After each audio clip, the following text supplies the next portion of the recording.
You are listening to the Archaeology Podcast Network.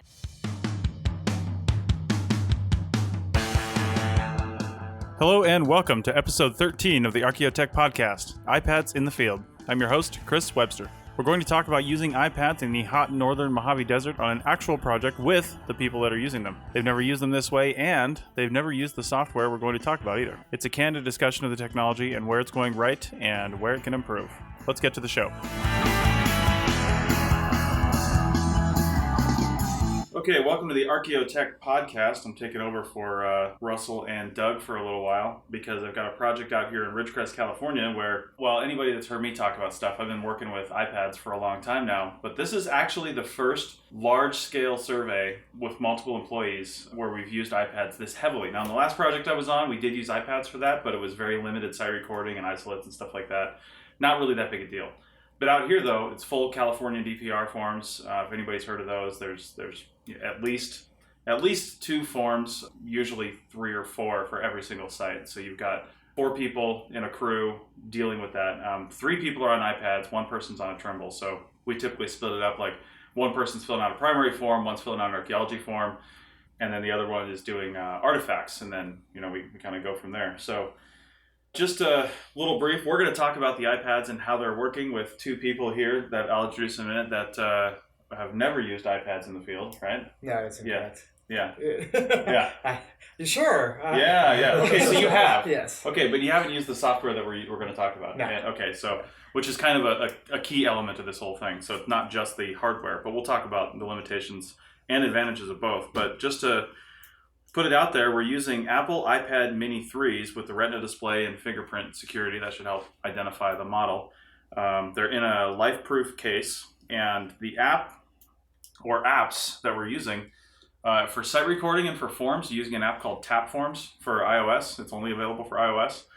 And it's always listed as like the #1 database app on the App Store. When you download it, it comes with a whole bunch of crap that the guy puts in there that you got to spend time deleting one by one because you don't really care about your garage door codes or anything like that he wants you to save with these things. And then I create all these other forms. The nice thing is you can create template forms, which I have stored on my computer, and I can just send those via email or message or whatever to the tablet, and then click on that, and it opens in Tap Forms and creates everything. So it's kind of amazing that way. I'm also using, the other guys aren't so much, an app called iAnnotate, and I've got all my project maps. We've got a 30,000 acre project, and all of the little parcels are split up into 1 by 1 mile sections. And so each one of those, I've got overview maps, and then I've got a little section map for each different section that we're in that shows our particular project area for that section. So I'm using that, like normally crew chiefs would write on their maps with pencils and things like that.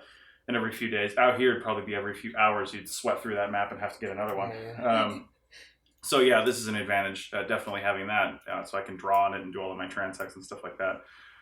So anyway, I've got here 2 DIGTECH LLC employees. We've got Andrew Erickson and Jesse Shellmeyer. Andrew has used the iPad a little bit this rotation. He'll get more heavy into it a couple times. Jesse, however, has been knee-deep in the iPad for the last 2 weeks. And nice wording there. Yeah. And pile high. And so we're just going to talk about what's working, what's not working, and whether or not this is actually, a direction people should be going, or whether it needs to be modified to continue in this direction. So let's first talk about the hardware. I know you had some issues early on with the hardware, and let's talk about that. Well, one of the biggest issues is because, and I mean, this isn't going to be the case everywhere you work in the United States, but out here where it's like 110 degrees, like it overheats as you're standing in the sun, and you got to actually worry pretty heavily about your shade and how you keep it out of the sun, because the thing would just shut down and you're in the middle of a form. You're like, okay, awesome, back to paper, Chris. No. Right, and that is a problem, and that's a problem I encountered 5 years ago when I first got an iPad working in Georgia with it. I put it in a nice tight black OtterBox case, and it overheated almost immediately when I took it outside, just because I wasn't aware of the different things. So, part of that is any tablet with a glass screen is going to overheat quickly in just about any amount of sunlight, regardless of the ambient temperature. It doesn't help if it's 110 degrees out, but even just sunlight on the glass at 85 degrees, it'll eventually overheat because of the way UV radiation interacts with the glass. So something people who are unfamiliar with the iPads in the field aren't aware of is constantly being aware of shading it or flipping it over. If you're going to toss it on the ground, I've got good screen protectors on them. I don't care if you toss it screen side down on the ground, do that. So that's one way around that, but it is a limitation that needs to be considered, is definitely overheating. Yeah. And these LifeProof cases have the little air vents that Jesse accidentally discovered that you can take off. And I don't know if that's helping or not, but it's at least, I don't know, maybe doing something. Yeah, so. I think another big problem is a lot of like companies and stuff, because it's an iPad and it's a piece of technology. It's the same way everybody is with like trembles. These are like sacred objects that aren't going to get destroyed. But the truth is, like, conditions in the field, stuff's going to happen. So, I mean, if a company is going to use this and they take that kind of like, oh, you got to hold this like a sacred cow or something, it's just not going to work. But no. No, and I see iPads as expendable items. I mean, for the cost of one Trimble with TerraSync and the software, you can buy like 15 or 20 iPads. Yeah. I mean, it's just not the same cost comparison, and that's what companies don't understand. I think it's such a new thing that eventually, if we keep using it, it's going to be seen like any other tool. Like your screen, or you're going to have to repair it or replace a screen as in a traditional, when you're digging, and we're used to replacing screens, and iPads. Yeah. We think about those as as a technology, like Jesse was saying, that it needs to last for 20 years. It's the shiny new watch, rather than looking at it like a shovel or a trowel or a screen. Right. It's a tool to serve a purpose while we're out there, and it's gonna get worn out. Yeah, absolutely. That's a good analogy, because the with the screen, because oh my God, I've talked to these guys about screen repair before. Nothing irritates me more than screen repair, because of the time spent doing it. And often it's not like, sometimes a crew will have like a field tech that's like a screen guru, like some guy that just like, he has all his power tools in his truck and he just wants to do screens. But often it's like a crew chief or something, or even a project manager. Somebody that's like, oh, I'm going to do screens because this is what I'm doing.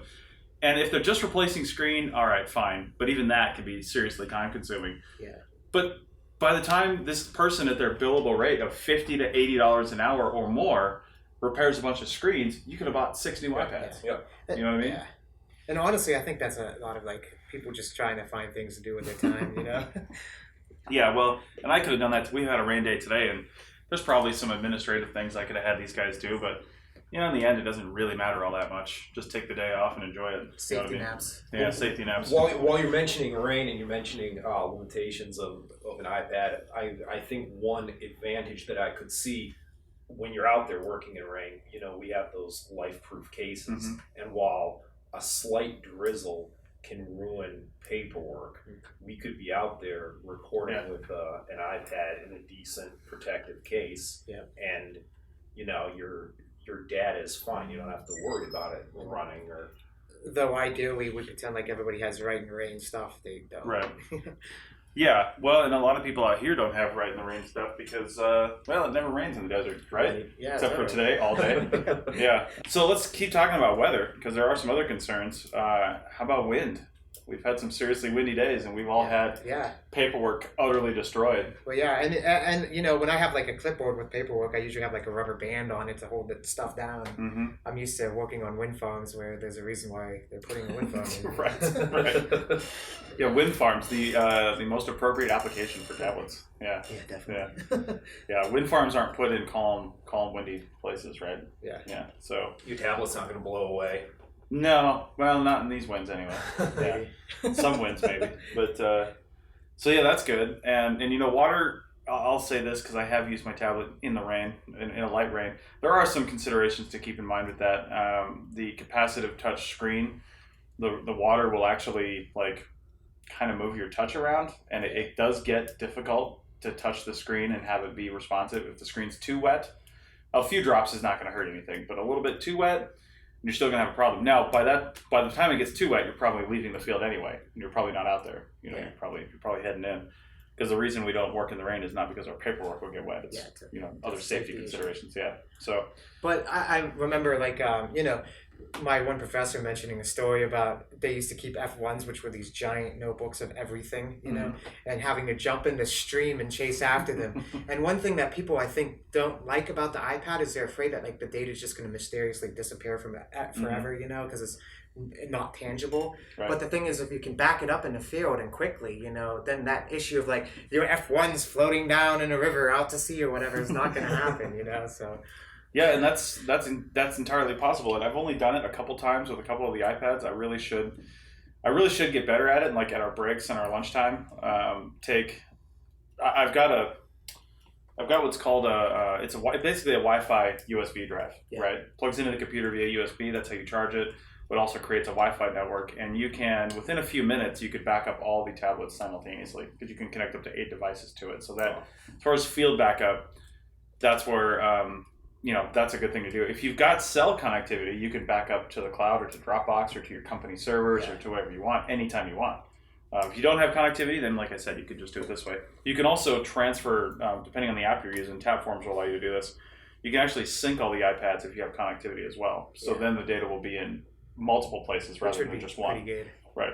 Well, I mean, I have, when I'm thinking about, like, one thing that's hard to overcome is people like the tangible object in their hand. Mm-hmm. And, like, that's one of the appeals of paperwork is, like, you have this thing that you're looking at, and you can, when you have to reference to something, you can pick it up and look at it. And I know, like, for myself, we were just, like, having lunch on a lovely rain day here.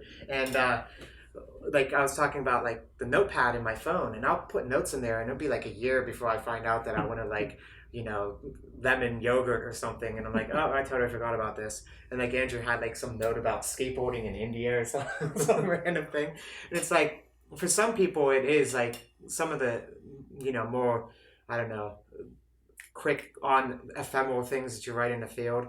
Essentially, if you can write it on paper, sometimes it's just easier, like simple tallies and stuff. That kind of stuff might just be easier without a pad sometimes, but whatever. That's true. And I found myself actually thinking that too, with just sometimes you just got to write something down real quick that you don't need to keep for very long and squirreling it away inside of a tablet where you might not see it. That's a brain conditioning thing that we're all just not very used to yet. Yeah. It's like if I need to refer back to that note, I can pull out my little notebook and hunt through and find the page. Well, I kind of do the same thing on a tablet if I need to go back to a note, The thing I've noticed about notebooks, and this isn't always the case, I've seen a lot of, in fact, I was at a class this last weekend where a guy he's probably in his 50s, he was a private detective actually, before he retired, and he lives off of legal pads. And every time I see this guy, he's got a legal pad. In fact, we're in this class sitting next to each other, and he wanted to ask me something completely unrelated to what's going on in the class. And he basically passed me a note. Like he wrote down a single sentence on the top of the only thing on this 11 by 17 or 11 by 14 sheet of paper, and or was it 8.5 by 14? Yeah, that legal pad size. And then he like rips it out of the legal pad and hands it to me. Yeah. And then I just like answered him, so that sheet of paper is ruined. Yeah, completely wasted. But I think that's like individual psychology there, Yeah. And I think that too, there's going to be a cultural change, obviously. But there will be. The thing I'm saying is, with these notepads, I've just noticed that so many people write a lot of stuff down. They'll write notes, they'll write field notes, they'll write all this stuff. The biggest problems with those are, one, I hardly ever see anyone going back through their notebooks. Yeah. It's really kind of a journal. It's really just a record keeping, and not too many people are going back to it and referring to it, which, okay, you can do that on a tablet. The second thing is you can't share notepads, okay? Yeah. If you take notes in the field, on the notepad, on the tablet, and you're off on a separate part of the site, I'm busy or something like that, and you want to write something down real quick, something you want to remember, you can come back over to me later on and you can either show me the note, read me the note, or you can send me the note in the field without any cell connectivity whatsoever. And the tablets will talk to each other. So I can have that. If it's something you want me to add to the site description, you can just write it out exactly how you want it, send it to me, and I'll add it to the site description. Yeah, but I think it's going to take a long time for that leap for how we use like text messages today. Like I'll text myself notes, just so I have it. Because if I write in my iPhone notepad, it's gone. I'm going to see it a year later. But text yourself, Jesse, you're a good guy. Yeah, buddy. You know what? That's all right. Chin up, buddy. It'll get better. Go to positive thinking. Well, I think when you talk about the legal pad, that's largely for the self. It's not for the project. It's people think on the fly. Yeah. And they write down notes because it helps them think out the work that they're wanting to do. And I think that right now iPads they're too stiff and they're too static to allow for that. 10 years are they going to be? Maybe not. But all the data that we're recording in an iPad, it's very compartmentalized, which is excellent for the office. It's excellent for organizing the work we're doing. However, for the individual, the stream of consciousness, organizing one's personal thoughts, it doesn't really accommodate that too well yet. Well, and that comes to a larger problem that I've noticed also in the field when we're writing out stuff. And like for me, my bias in the field is to make the field as efficient and good and streamlined as possible, so there's not a lot of hiccups. But when you're like, when we're writing down like site information, you use clipped sentences and fragments and random things, and then when you're doing it with an iPad, you have to like re-edit it, and then you're sitting there in 110-degree weather and your brain's like half fried, and you're like, okay, I gotta try to focus here and get the sentence right, because and then that becomes a larger issue. And then not only that, but you're like typing into something, instead of just like writing it, which like when you write stuff, and I know there's tablets where you can write with your fingers and stuff, like the Surface Pro or something like that. You can do it on a few of them. Yeah. But I still don't think it has that ability to like, I mean, the idea is to eliminate a lot of that office work, and I don't know how much of that office work will get eliminated, because when you're in the field, you are doing that like not final edit. You're just doing let's get this isolate done so we can keep moving, like kind of thing. And of course there's going to be mistakes.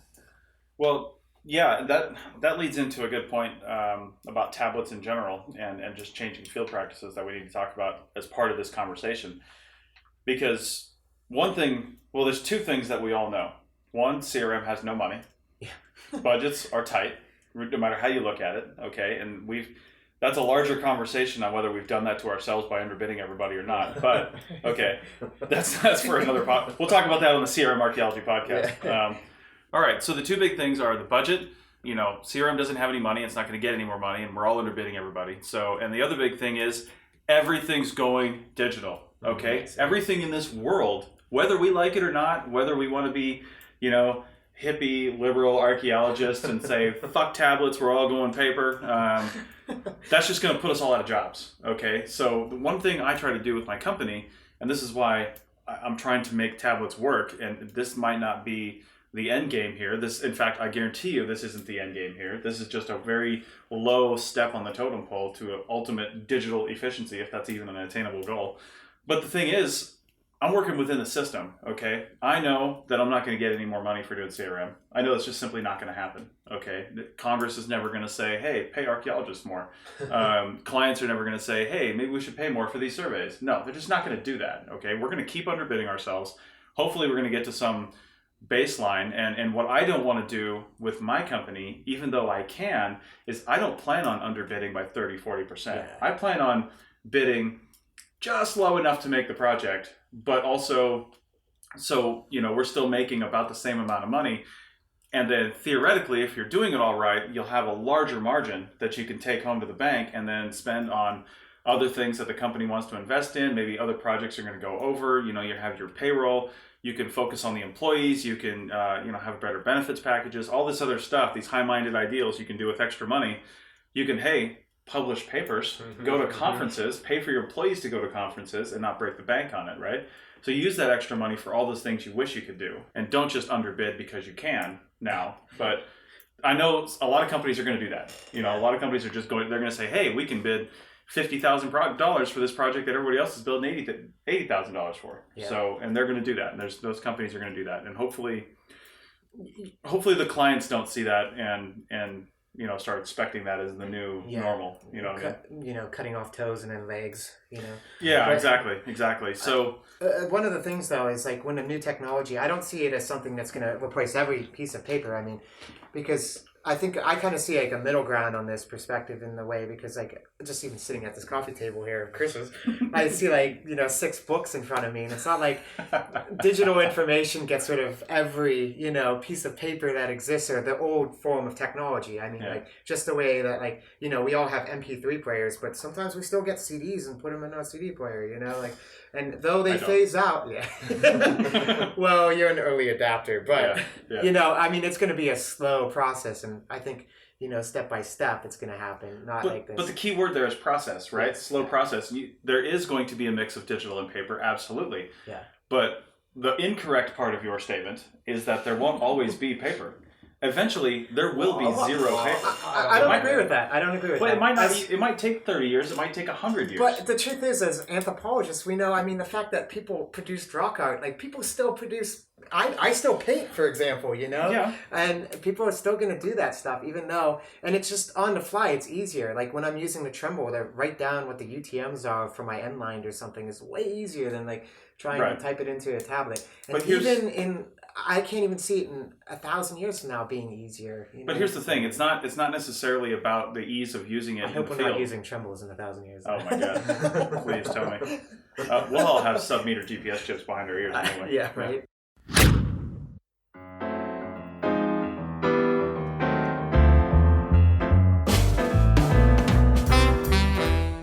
All right, we're here with Jordan Harbinger from the Art of Charm Training and Podcast. So, Jordan, what are a few big ideas or concepts that you've learned from interviewing some of the amazing people you've had on the podcast over the last few years?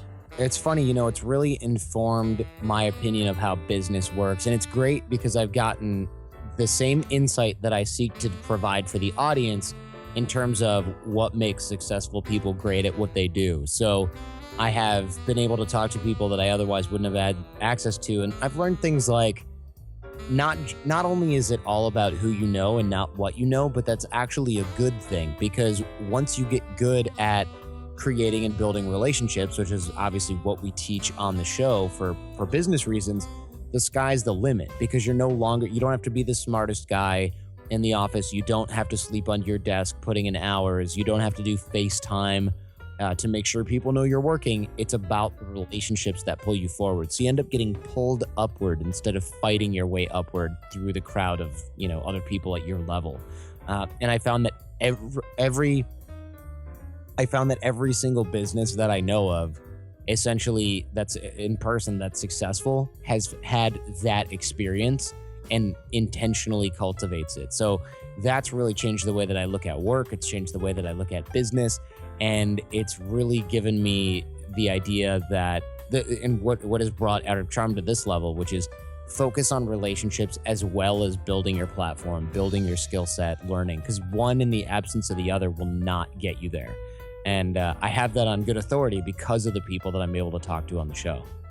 That's I'm glad you said that, because people like to think that in archaeology, in our field especially, we're isolated against other fields and we're different. But you said exactly what gets people jobs and gets them moving up the chain is building relationships and building your skill set at the same time. And this is such a small field. I'm working with a few guys right now that we've worked on the same projects across the country but never met each other, and we know a lot of the same people, and it's just an incredibly small thing, and building those relationships really helps. Exactly. I mean, if I know that you're a skilled archaeologist and I know that Mike is a skilled archaeologist, why wouldn't I hire the person I like the most? Mm-hmm. I mean, I would.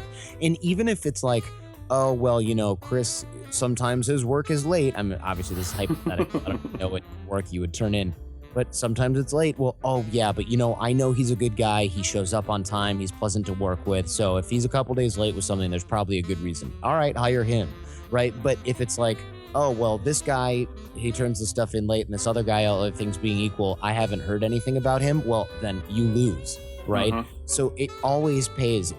There's no scenario in which having a relationship with somebody hurts you.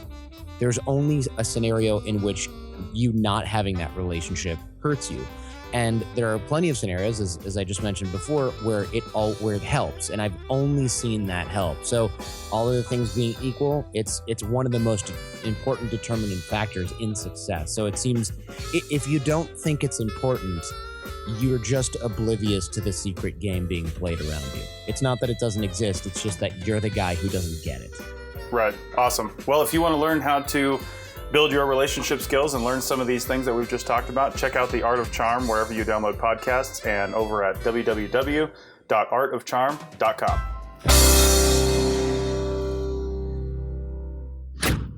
No, the thing is, it's not really even about archaeology and about the field efficiency when you're talking paper and tablets and the eventual demise of paper in the field. Yeah. The real problem the real thing that's going to drive that is curation. Okay, curation is a huge problem right now. Yes. Okay, curation is a massive problem here in California.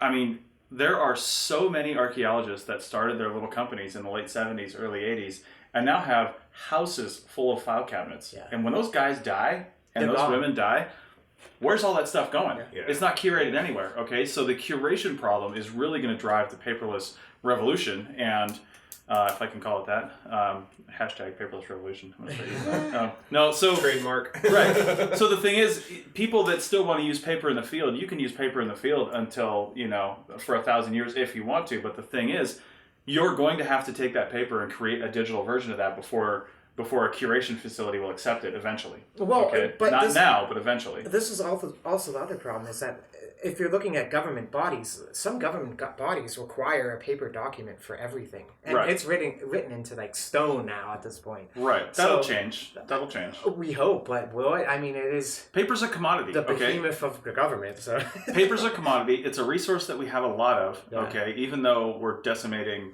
forests and things like Yeah, that yeah. at an alarming rate.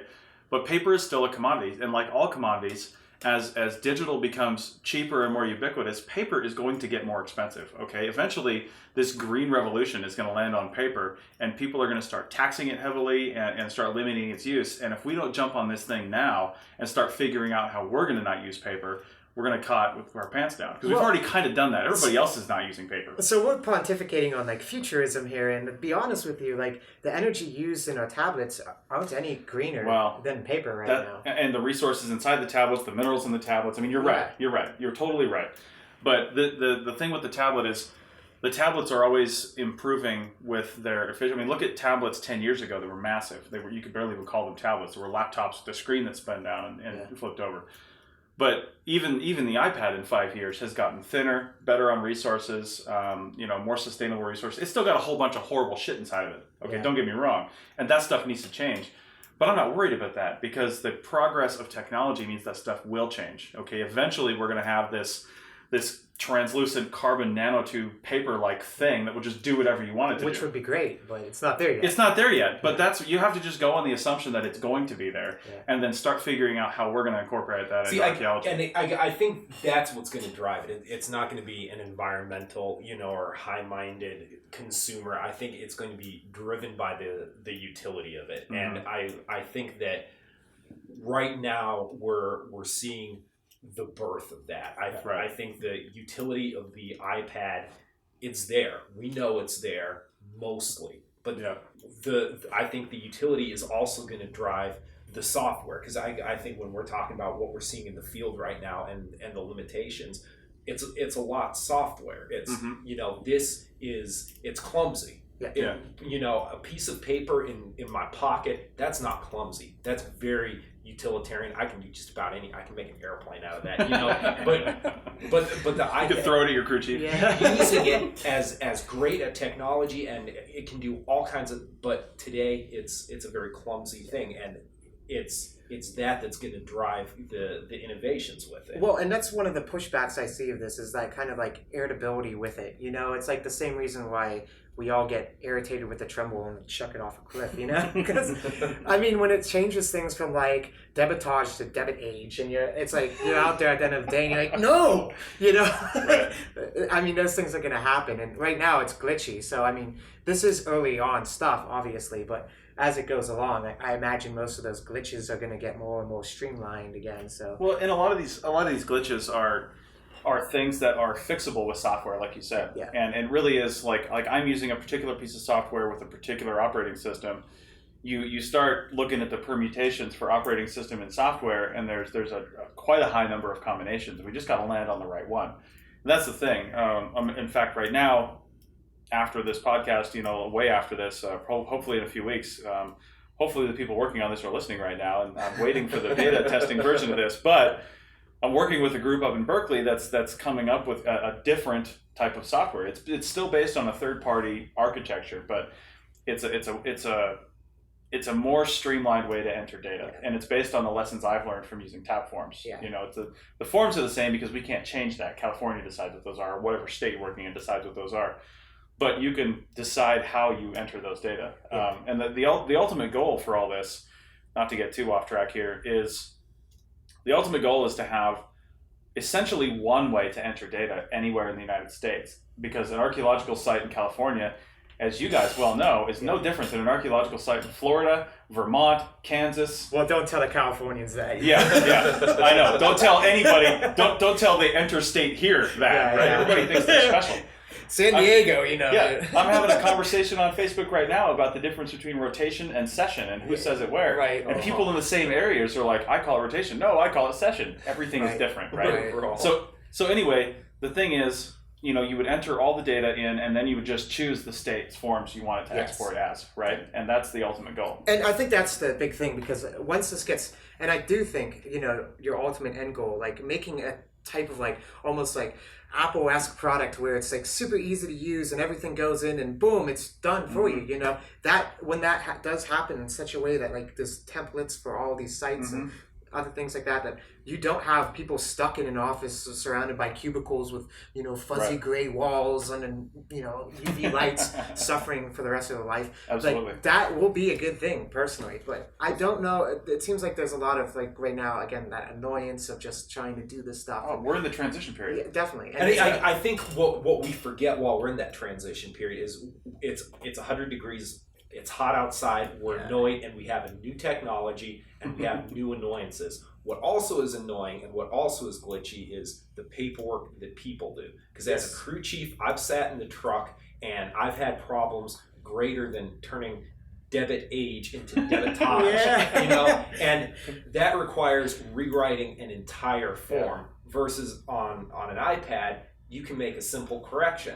And so I think we got to keep that in mind, and weigh the glitches in the technology against the other. And that's definitely true, because I mean, I'll admit I have chicken scratch for handwriting that sometimes I can only read, Right. So when I send it off to an office, I'm like, hey, good luck, guys. Yeah, that's a good point too, because you finish up a project, somebody might not look at any of those forms till the end. Yeah. And then you're 10 states away. And you're not the person typing up the form. And that's another bonus here is the people actually recording the site are the people recording the site, It's your voice on the form, not somebody else's. Yeah, exactly. Yeah. Which, I mean, when you get back to an office and you're typing up somebody else's form and looking at photos and trying to figure out what they were looking at, you're like, sometimes it's, and that is a limitation in the data, So we're going to talk about the TapForms application next, but I want to finish up one more thing on what I still think it's curation that's going to force us into this, and I've got a good example of that.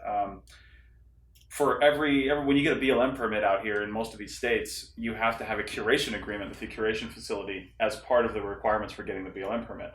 I have my curation agreement with the San Bernardino Museum, I think it's called San Bernardino something or other. And that's where my curation, that's what the BLM suggested. I didn't know who to go through. They said, hey, talk to these guys. So I did that 2 years ago, I think, year and a half ago, and I've got my curation agreement with them. It's good for 3 years, I believe. I was just talking to a friend who was trying to do a project in Northern California and that she needed a BLM permit for, and she got that. And she was talking about her curation agreement. I said, oh, did you go through San Bernardino? She's like, no, they're full. Oh, wow. They're not accepting curation agreements anymore. Wow. They don't want anything. And that is just the tip of the iceberg. So if we stop, the thing is, on most of these federal agency projects, we're required to turn in everything we produce in the field. And this project is going to produce a CD-ROM, not reams and reams and reams of paperwork. I mean, literally file cabinet. We have a 30,000 acre project, right?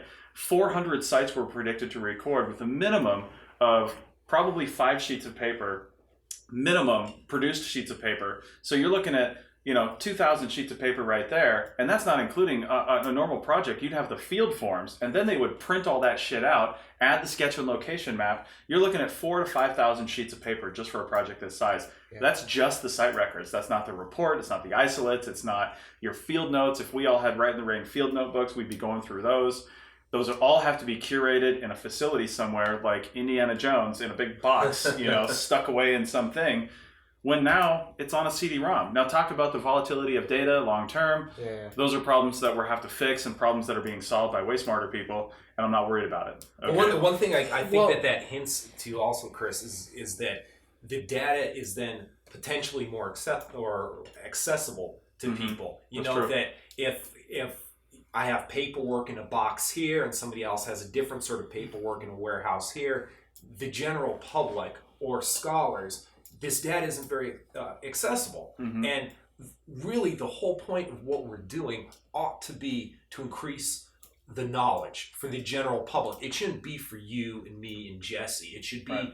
you know, and what we're doing has the potential, if we do it right, to be more accessible. Mhm. Well, that's a larger issue in CRM in general.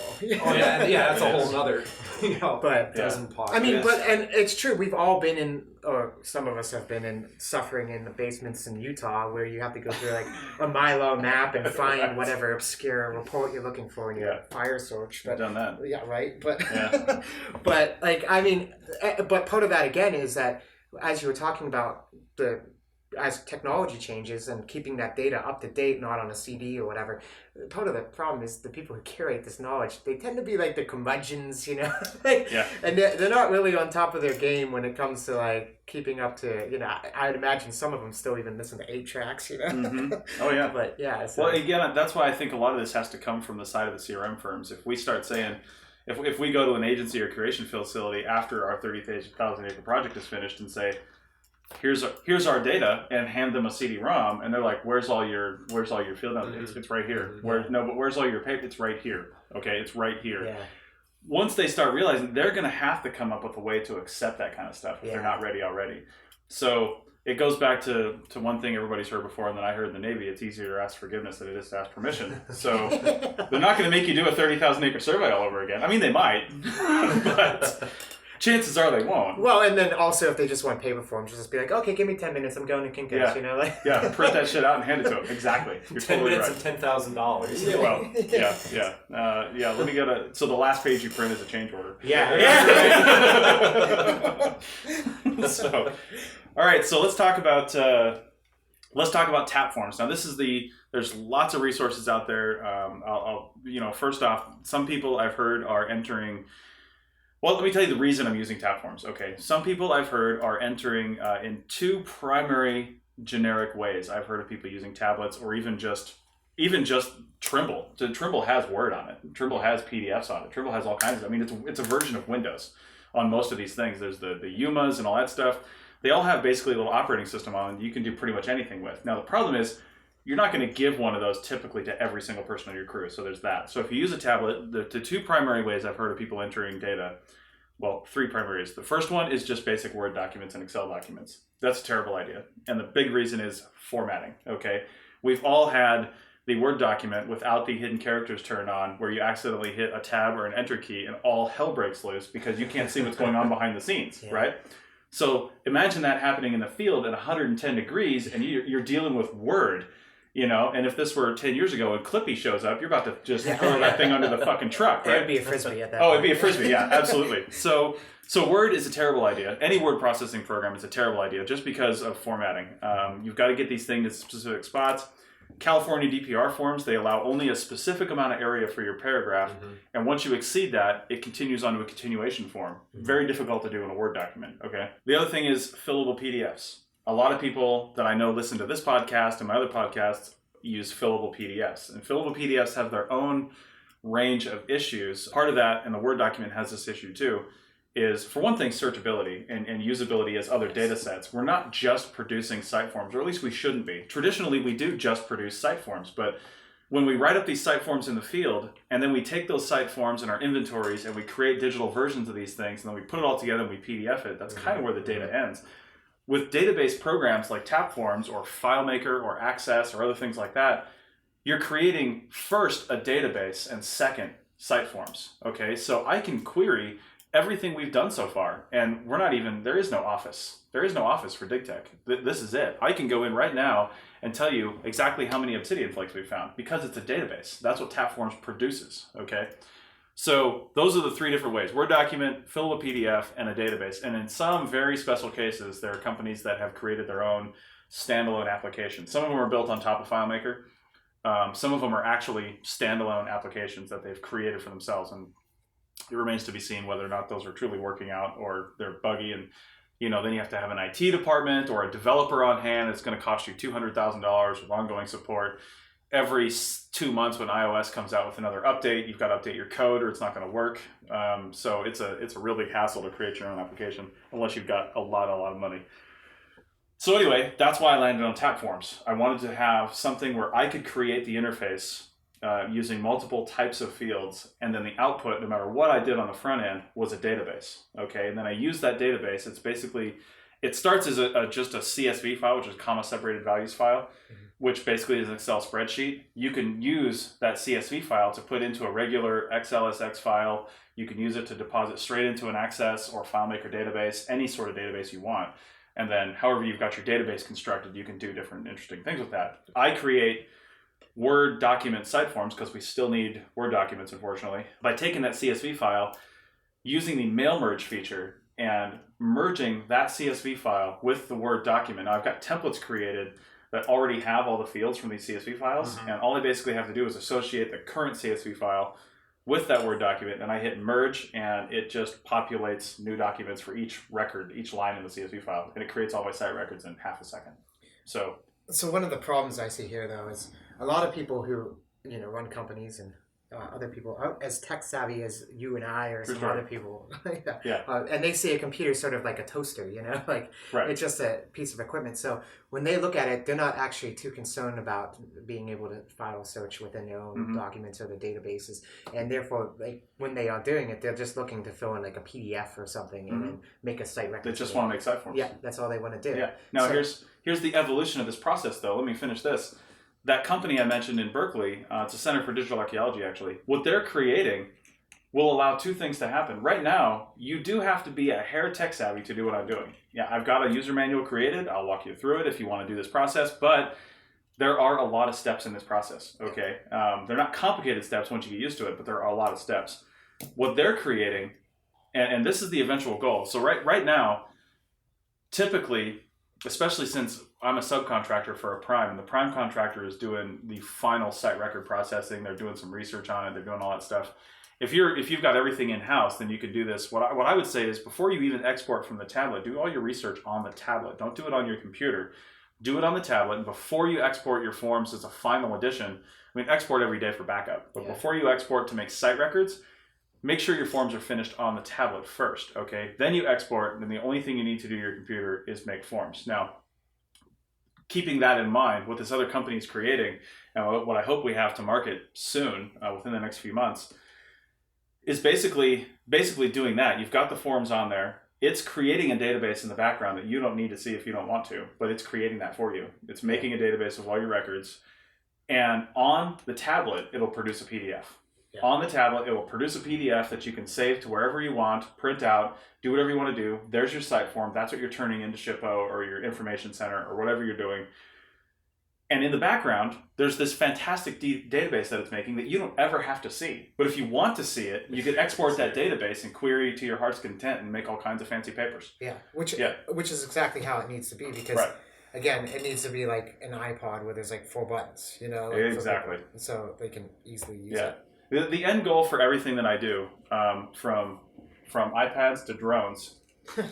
Drones is another conversation we're going to have on this project. That'll be the next episode of this podcast, actually. Drones. No, I'll be there for that one. Yeah. So anyway, everything I do, the end goal is to help archaeologists do more archaeology and less of the bullshit that gets in our way.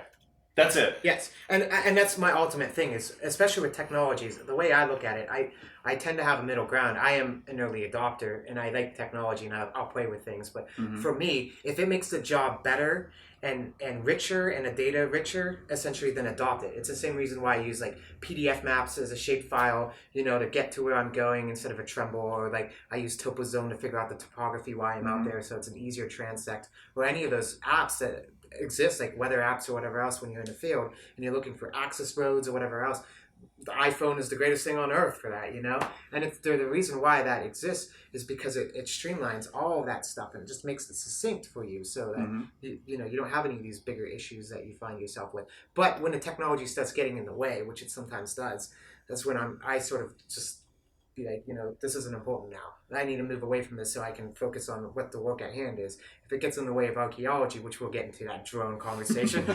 then I think it's not necessarily something good for the field. Yeah, I think too we got to be savvy enough and forward thinking enough to know that today it might get in the way, but by the pure fact that we're taking it on, and we're starting to use it. Yeah. We're going to be developing a tool and have the skills to use that tool, because tomorrow it's something that has the great potential to serve us well. And to be fair, like working with these forms, they are a lot better than a lot of the other forms for 2 other companies I've seen that use them have out there in the universe, which is a big thing. And since it's such an early adoption thing, we kind of are like the testing ground, which doing all the troubleshooting for all the other people out there that will eventually adopt this, because you will.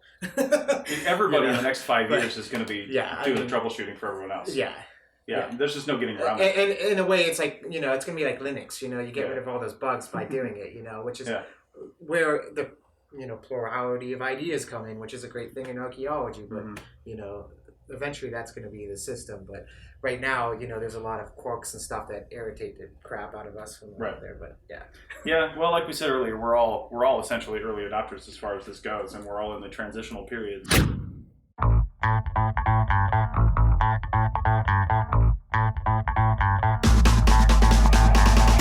Still recording on paper in the field? Hate having to process hundreds of site records when you get back to the office and would rather go straight to report writing and research? DIGTECH has the answer. Hi, I'm Chris Webster, founder of DIGTECH LLC, a disabled veteran-owned CRM firm and archaeological technology research and development firm. At DIGTECH, we're creating applications for smartphones and tablets that will increase efficiency in the field and will keep archaeologists doing what they love, archaeology, and will reduce the amount of busy work in the office. Some of what we do involves enhancing existing third-party applications that are already on the app stores. Use our consultation form on the website at www.digtech-llc.com/tablet, and we'll help you figure out what digital solution is best for you.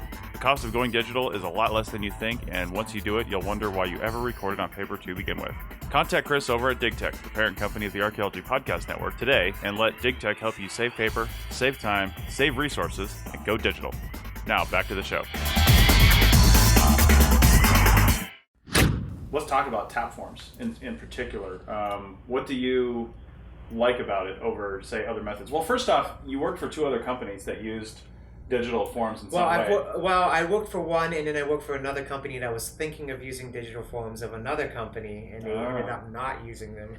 So the one you did use, what was their input like? What kind of thing did they use? It was mostly fill in the field PDFs. Fillable PDFs. Yeah, exactly. And there were other things, like we were playing around with, like, taking extra stuff that we were trying to do, like take photos using, like, theodolite. Theodolite. Yeah, which is fun, but not necessarily. Hey, the only downside with theodolite is it always imprints the data onto your photo. And then you're stuck with that. You're stuck with that, take maybe one photo with theodolite so you have all the metadata on the photo, and then take the rest of them without it. Yeah, and that's what we were doing. So theodolite's a great program. If you haven't heard of it, we'll put that in a link in the show notes. Theodolite Pro allows you to do so many really cool things with your tablet or your phone. But that also was a company that treated the iPad like it was a sacred cow, and and not only that, but none of the bugs, like tap forms, we're getting rid of most of those bugs that exist that, like, the iPad automatically wants to do for you, and none of those existed. So you'd be out there all frustrated, in the middle of negative 60-degree weather typing away.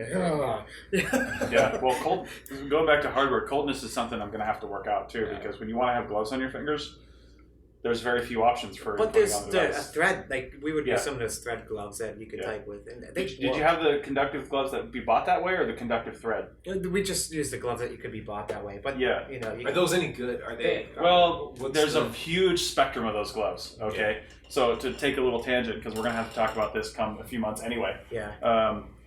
It's so glorious thinking about that conversation when it's like 110 right now, right? Nice. Yeah, it would be real nice. Anyway, so there's 3 ways you can input onto a capacitive touch screen. Capacitive touch screens are not pressure screens, and that's a huge consideration, because capacitive touch means you need to use your finger or something finger-like. Famously, a hot dog will work, but we're not going to have hot dogs in the field. So anyway, and typically, right, speak for yourself.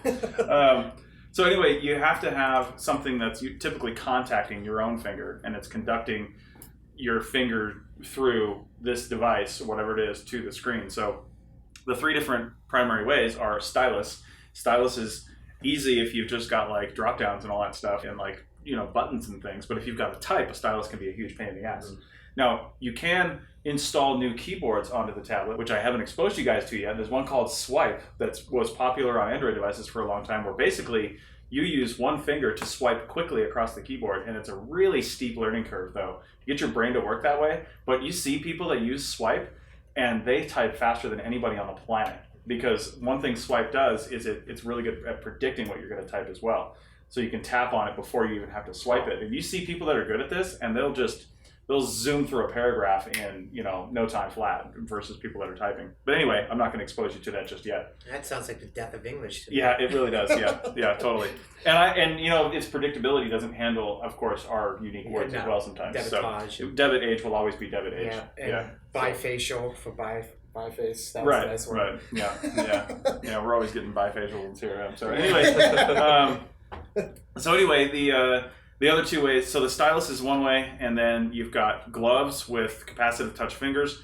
The biggest problem with those is it's almost always just the end of your first finger and your thumb, because people imagine, normal people using it, just pinching and zooming. Yeah. And you don't need to type, so it's not going to be like all your fingers. Now if you're using the tablet to just type with your thumbs, that might work. But then again, the spectrum of gloves is messed up too, because if your glove doesn't fit properly and the finger's not a tight fit, it's not going to work. Yeah. It's not going to work. So the other way is you get your nice pair of gloves that you like for the field, and you get capacitive thread, and you just put a few loops of this thread on your contact points in your glove. It's not going to damage your glove at all. And now you can turn any glove into a capacitive touch glove. Or you get those gloves that flip off, and then the mitten gloves, and then you cut off your thumb, and it's whatever, it's good. Yeah, Not you still your actual have thumb, by the way. Right. Yeah, I have some of those too, and I usually wear my thinner gloves underneath those. Yeah. So I still have gloves on, because I don't know what's going to be like up here, but I'll tell you what, in the Great Basin, when it's 15 degrees out and 30-mile-an-hour winds, just pulling your fingers out of that mitten is agony. It's not too bad. When the winds come, it's a little bad, but it's not too bad. Yeah, you end up with frostbite on your fingertips if you're recording too many sites. So anyway, those are the basic three ways that we'll have to talk about. We'll have to do some trial and error and have this conversation later on when it gets to be winter out But here. it's good to be having that conversation, because I think that the demand is going to grow for that stuff. Yeah. That early adoption of this technology, we have options to throw our hands up in the air and say, screw it, we're going to start using paper and pens again, or say, no, we need better stuff. We need better gloves. We need a better touch screen. All of those things. Well, and that's sort of like, you get into the different psychologies of people that look at this technology, and some of those people are going to be the, screw it, I don't need this, whatever. And those people are they're not trying to push the field forward, they're just pushing through, Yeah. When you get people who actually are looking at how to do this job better and more efficiently, they're going to be like, well, how does technology help this? And it's going to be like, it's going to be like when you first had the iPod, and it was like this big, huge, clunky thing, and now it's like so streamlined and perfect. And in, another 5-10 years, it's going to be like that. Yeah, absolutely. Okay, so let's finish our discussion about tap forms, or start it actually. Yeah. So real quick, what are some advantages, some huge advantages you've seen, or even small advantages over either other programs or paper that you've seen with It's tap super forms? easy. Tap forms is super easy. You select your field. If you don't have a whole lot of field, you can quickly boom, boom, boom, fill it in. Very easy. You got your data right there. It's easy to edit. Mm-hmm. It's easy. Okay, Jesse, you recorded a lot of artifacts and stuff last rotation. What do you like about it? There are advantages. There are also disadvantages. It's way better than a fillable space on a PDF. That's for sure. Mm-hmm. But I can talk about a couple of disadvantages. Mm-hmm. One that I saw was like when we were doing the lithic tally. You have to actually just. This sounds so stupid, but actually physically count. We're like, okay, I've got 5 secondary flakes here or whatever, and you got to add that to the amount you have, instead of just having check marks like you used to do, little I have 5 / cross out, and if it could have something like that, and then you were talking about doing a plus or minus kind of thing, Right. if it can have that would be a way better thing than right now. And one of the disadvantages too was when we first started out, we were typing out every IF by hand, so every single time we were creating it from scratch. And now we're using a template, which is way better, so it's all seamless in the same kind of style over and over again for a tin can or just a flake or something, which that is an advantage when you have those set up things. Another thing is that's pretty good is being able to duplicate the forms and stuff, but when you do that, you got to be careful because sometimes like the timestamp, for example, wouldn't change, and you have to make sure you go through all those fields and change them.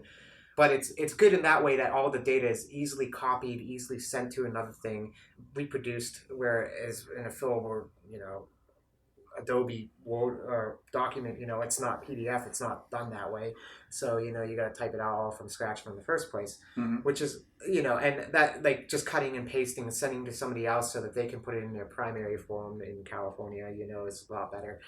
There's definitely disadvantages and advantages to it, I can see. And, I don't know where I'm going with this. But no, that's fine. It's fine. I think it almost goes without saying, but it should be said anyway. You don't run out of forms. You don't. But how many times have we all been out there and you run out of forms and your crews run out of forms and you're putting it on paper again. And here you're gonna have forms and you're never gonna run out.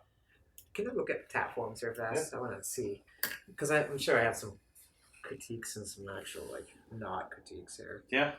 But so while Jesse's actually pulling up TAP forms real quick here, one thing I'll say on the last project, I started using my full-size iPad Air 1, and I had another crew member, Josh. He was crew chiefing another crew. He was using another full-size iPad that we have, an iPad Air 2, and for some reason, I flipped over to one of the iPad minis that I bought eventually, because my whole thought all along for the last several years has been the crew chief would use a full-size iPad because they're doing a lot more big narrative description and it'd be handy to have the bigger screen, blah, blah, blah.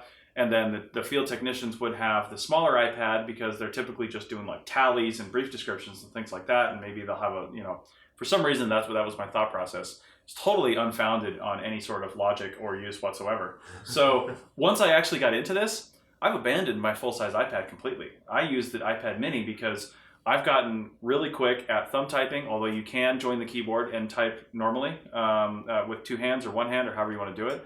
But I don't need the bigger screen. And the smaller iPad fits right on the inside pocket of my vest. I love that about it.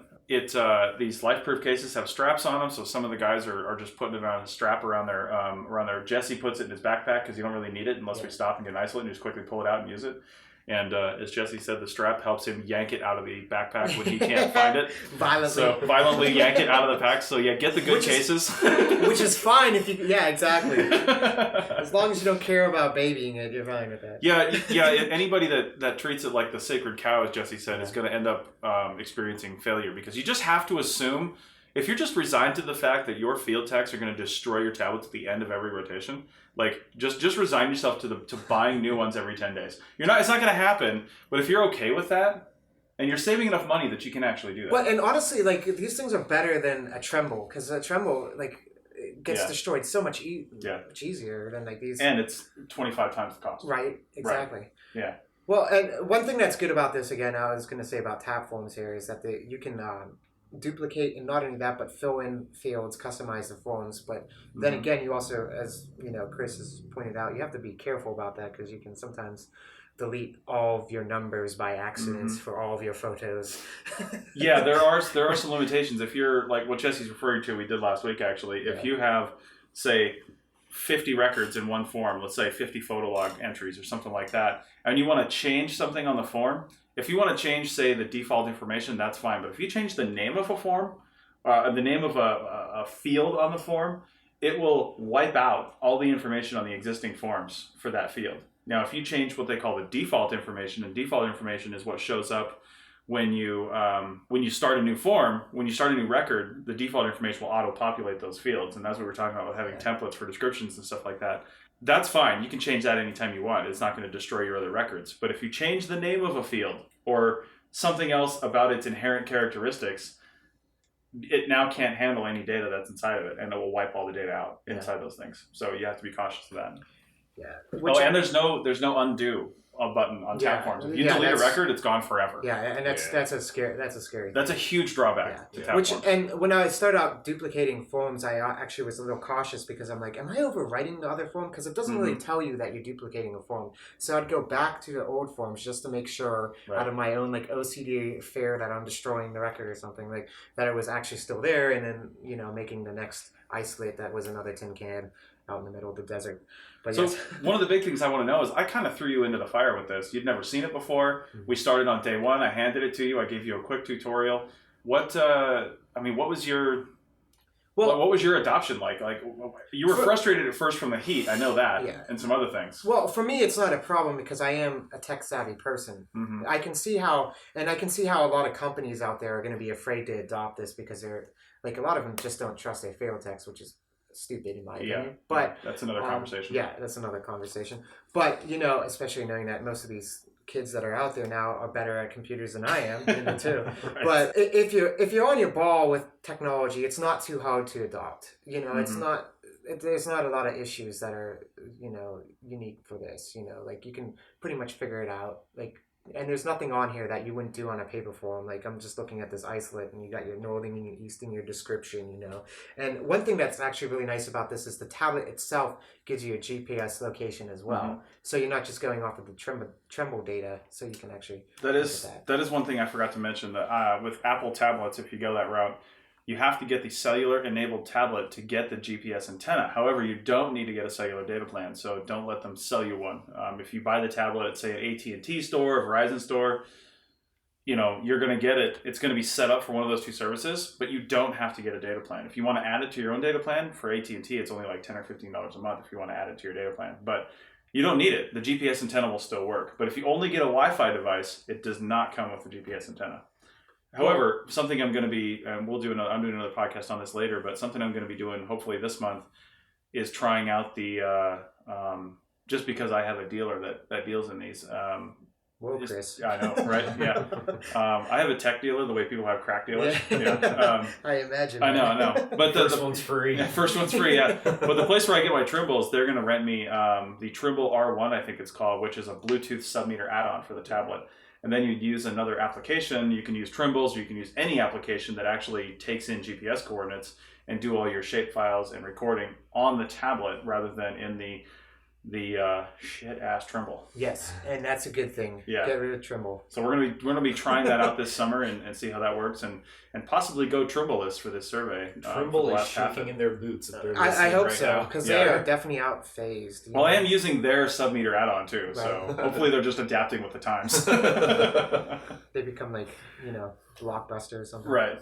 Yeah. One thing I'm looking at here too, though, is, and this is something even using that with the other company, they didn't have very clear and concise with the fillable PDFs, was that all of your forms for like your milling station, your rock art, all that stuff is right here in the tab forms, which is easy to get to. You can quickly make that file. Whereas if you have paper documents, you're like, did I remember the rock art form? Right. And you're like freaking out. You're like, oh crap. It's a mile away in the truck in a paper box. Exactly. Yeah. And you're like, okay, let me hope I remember everything that's on that form. And you've got to carry all that with you the whole day just in case you do find it. You're carrying a box of... In a hot clipboard, which essentially overheats too and burns your soul. And which has its own cost. When we're talking about the cost, there's a lot of printing costs associated with writing out forms and rewriting forms. I just imagine like the sheer amount of copies that I've made in the field and stuff that pays for like 2 or 3 tablets right there. Yeah. Well, and not only let's go down to somewhat of the convenience too.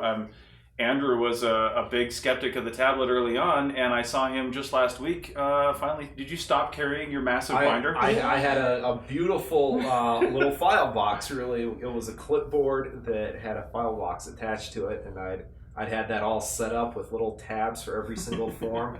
And it was a great system, and I've learned it and kind of developed it over the years of doing this, and it was a system that worked really, really well for me. And I was skeptical for a few days that we actually would never carry paper into the field, and I carried this 5-pound object with me for for a Out good of week. stubbornness. And finally gave it up, which, Yeah. you know, and when you think about that, you know, there's less weight you have to carry with you. Yeah. You know, there's More less water you stuff. can carry with you. Yeah, probably. more water you can carry. Or More cinnamon toast crunch. Yeah. More cereal. I think that's a bigger conversation. that's a conversation we need to have with your therapist, I think.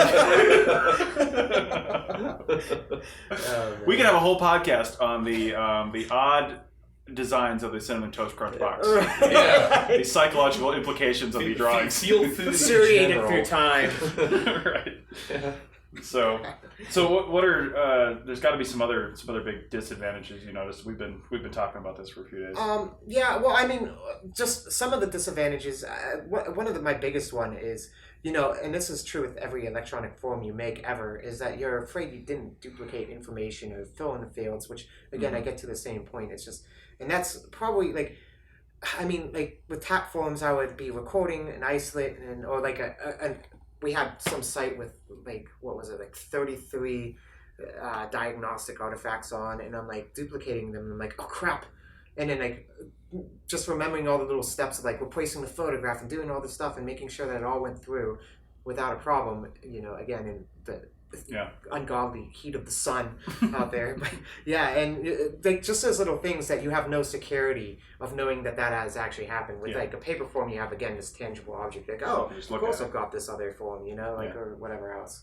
But yeah. I'll tell you some observations I made last rotation early on was, I think, and you guys have got a lot of experience as crew chiefs and as field techs all over the place out here. And when we're writing down, let's say even just isolates or stuff on forms, our brain, it's almost robotic. We know what to write down. We know what order to write it in, and we just do it, right? We have no problem filling out a tin can description, a glass description, a flake description, or something like that on a piece of paper. But when it comes to tap forms, one thing I noticed was a slight, I don't want to say inconsistency, but there was sometimes fields were missed, and I think it's just the new format, right? Yeah. It's just you're not used to saying, okay, so for each item, I've got this new form that I've got to look at. It's not like listing on a table like you're used to seeing. It's a new screen for each item that you're recording, and you have to look at all the fields, and we're just not used to doing that. We're used to seeing it all in one spot and saying, this is how we do it, this is how we do it, this is how we do it, and we fill in these things. So I would notice certain things, like especially on the photolog form, where say California, they require a separate column for the month and the day and the time, right? So because of that, the only way I could do that in tap forms was to create separate fields for the month, the day, and the time. Now the time auto-populates when you start a new one. That gives you the current time.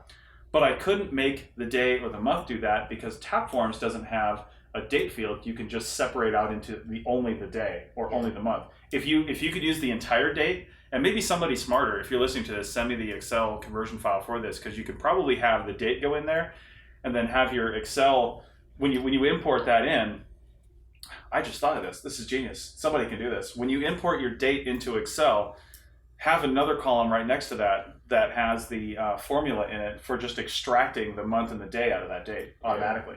That should be easy. Yeah. But I don't know how to do that. Somebody else how to do that, send it to me. Chris at archaeologypodcastnetwork.com. And it's true, because when you're filling out, I mean, just we get into it just from the larger culture in general. When we're filling out stuff online, we always forget to fill in little bits and pieces. And you do that, whereas with your, like an ARC form or whatever else, you don't forget to do that, you know, quite often, because you're writing out in pen, you know, and you're like, oh, this part needs to be filled out again, you know, because we've done it 100,000 times. But and some of these software programs, they have the ability. Tapforms doesn't necessarily. There's kind of a workaround for it, but some of these, like FileMaker, you can do this, and a lot of the others you can do this. You can make, and Memento DB for Android can do this. You can make certain fields required, so you can't actually leave that form until the field's filled in. And I thought about that, and I played around with that on the Android version. I played around with that on something else for iOS. The problem with that is things aren't always that linear. Yeah. You sometimes you want to move to something else before you finish out filling a form. Yeah. And if it's requiring you to fill that in, people are going to fill in dummy information just so they can get away from the form and then forget to go back and change it. So it's got more problems than uses, I think. Which again goes to tangible objects thing. Exactly. But and another thing I noticed too was like a coworker out there, like I know he knows how to describe a feature, but like he'd get to like we got to one feature out there, and it just was almost like he was brain dead for a second, like with the foam. And I was just like, like describing it. And I was like, he's like, what am I forgetting here? I'm like, yeah, you're forgetting this and this and this, because the way I was approaching it in my own mind was how would I write this down, not how I would fill it out. Just switching your brain to, yeah. All right. Well, we're an hour plus on this podcast, even after I edit it. So any final thoughts on these things? No, I mean, I would just go back to that, if the technology works for you, I mean, right now, since it's such an early stage, like, stay flexible with it. And if the technology works, try it, don't be afraid of it. And, if it doesn't work for you, well, then, use something else until it does, because it will. Welcome to the future. Nice. Andrew, anything? I think it's where things are going, and the sooner the better. And I think that I would reiterate what Jesse said: stay flexible. And for people who are developing this, listen to, we're going to be the consumer, and hopefully we're going to be giving a lot of feedback, and listen to that, because we're going to be able to do some excellent archaeology with this, and I'm excited about it.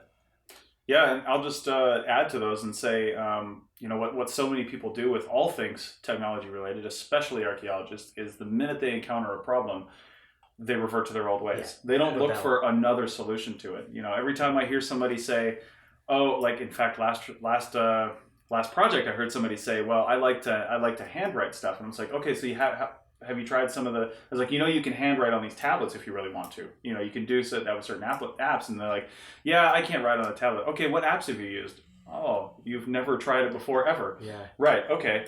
The thing with apps on any platform, even if it's BlackBerry, there's millions of apps available. I mean, there's probably tens of apps available for BlackBerry, but for the others, there's millions. There's millions of apps available. If you aren't happy with the one you're using, find one that works. And that's something I do. I mean, myself. I mean, I love apps, and like I'll download 6 or 7 apps that do one thing, and then find the one that works, and then I'll get rid of all the other ones. All right, I wish this were a video podcast, because Jesse lifts up the sheets of paper he brought to the tablet discussion and says, "I love apps." Again, I need that tangible object, So Jesse's using the new paper app and the pen app over here to a fucking tablet conversation. Yeah, but at least I don't have a BlackBerry. Right. We won't mention the person in the room that has the BlackBerry, but it's not Jesse. With the better keyboard, by the way. Nice. All right, well, we'll have some links to some of the stuff in the show notes, and I'll give a shameless plug, because Jesse reminded me today. I haven't been plugging it too much, but go to www.digtech-lc.com/tablets, and you can fill out a form, and I'll consult with you on doing either tap forms or some Android version of any form that you want. Keep in mind, if you write anything down on paper, whether it's notes or a form in the field, and then type that up, it can be done digitally in the field. Yeah. If it's something you're doing on paper for some reason that can't be digitized, well, then we'll talk about that too, because even drawings can be done in the field with the right applications. And I'll put a link to iDraw, which is a fantastic program. Just a quick aside, I did a really, really, really fast, I took a picture of a projectile point sitting in the truck on my knee with a little scale in it. Horrible lighting, just sitting in the truck at lunch. I took a picture with the tablet of both sides, imported that into iDraw, and then quickly, in maybe 5 to 10 minutes or less, probably about 5 minutes, I did a quick sketch of both sides, right? I'm not an artist. I've never had any sort of things. But then again, we ask all field techs to learn how to draw projectile points and to do it well. And we ask them to do that while we're sitting there tapping our foot saying, "Are you done yet?" Yeah. And if you could take a picture of it and create another layer on top of it, and basically just trace the damn thing out, you can't go wrong. An idiot can figure it out. Well, it's more of that crazy, weird, liberal/conservative, weird behavior, retroactive behavior we do. Yeah, man. I know. So, but yeah. All right. Well, that's it for another episode of the Archaeotech podcast, and hopefully either Russell will be back with something else fantastic, or we'll be back to talk about drones. I'm gonna make an airplane out of this paper and draw it like this. Nice.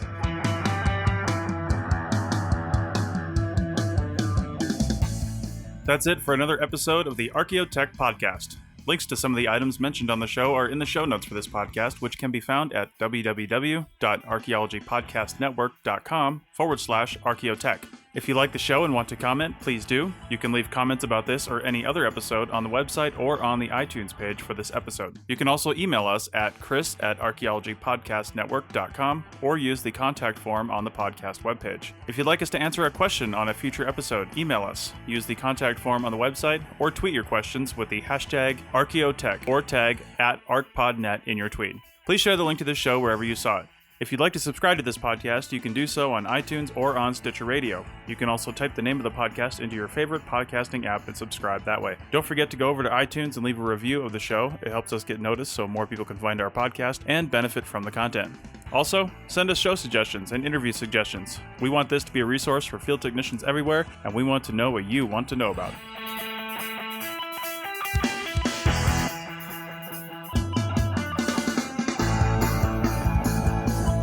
This has been a presentation of the Archaeology Podcast Network. Visit us on the web for show notes and other podcasts at www.archaeologypodcastnetwork.com.